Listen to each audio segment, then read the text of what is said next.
Here's my question for you. What are you going to do? What's it going to do to your narrative when Florida State joins the SEC in the next 10 years?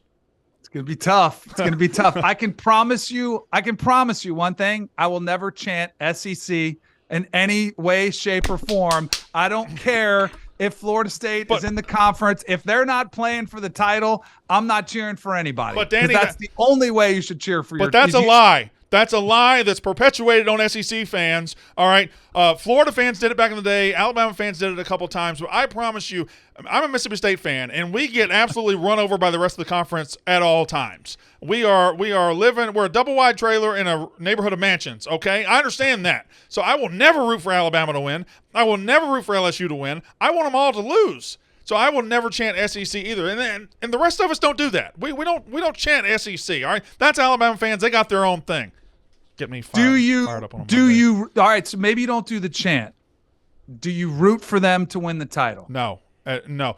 When Alabama played Clemson the first time, and my dear departed grandmother who died last year is a diehard Alabama fan from Decatur, Alabama, I sent her a text. I went out and spent $200 on a Clemson jersey for that game.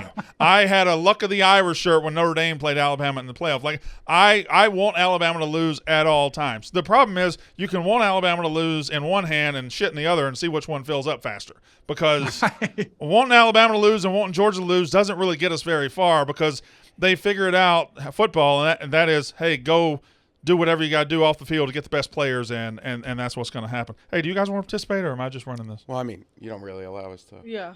Well, no, I was I like it every time. That was my way of allowing you to. I was about to ask him how he thinks about how the current landscape of college football will change, specifically Florida State, Clemson. We even see there's a North Carolina helmet behind him.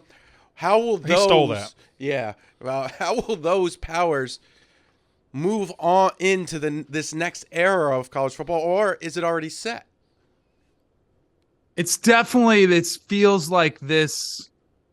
The ship is already it's already taken off. Yeah. Like it's already left, and it feels like Florida State, Clemson, other schools like Miami, North Carolina, and I'm talking just about the ACC.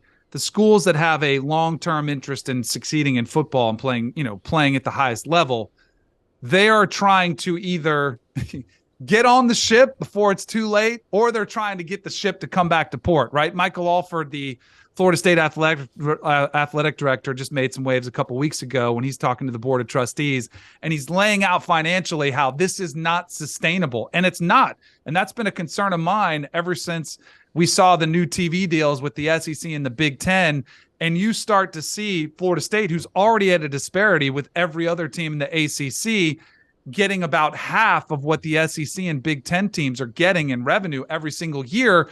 And then you start to just do it over time, and you're like, you can't just keep going to your boosters and asking them to fund an NIL program or, counting on seasons where you've got packed houses, because as we've seen with Florida State, that's no guarantee. Like, yes, they made a lot of money this year because they were 10-win team this year for the first time in a long time, but that's not sustainable over the long haul in what has always been a spending race. That's what college football has always been. And now when you don't have the same coffers to pull from, you're going to find yourself fighting an uphill battle. So Florida State and Clemson tied at the hip. They definitely are going to do the same thing. They're trying to pressure the ACC to say, look, there's a disparity. We bring more value to the table than Boston College, Syracuse, Wake Forest, other brands in the ACC. So they say we deserve a bigger piece of the pie.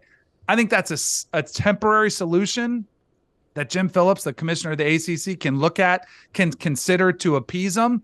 But long term, if the ACC isn't able to renegotiate their television deal, which goes through 2036, I mean, it might be one of the worst television deals in college football history from the standpoint of the ACC. If they can't renegotiate that, then I think you're looking at Florida State, Clemson, and maybe other schools no longer being a part of the ACC, and that's them trying to jump on the boat that's leaving as opposed to getting it to come back.